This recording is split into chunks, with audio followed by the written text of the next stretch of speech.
O'zbekistonda eng mashhur tajribali tadbirkorlar shunaqa oddiy odamlar.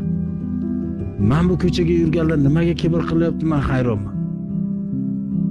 Men o'zimga dars olib chiqdim, bitta narsa olib chiqdimki, boy bo'lish uchun bu prinsiplar, bu kibrlar, bu manmanliklar kerak emas ekan. Bitta akani tanishtirdilar, shu yil 500 million dollar оборот qilgan ekan. Borib 5-4 minut gaplashib turdim. Ko'rsangiz hech nimasi yo'q odamdan ham oddiy.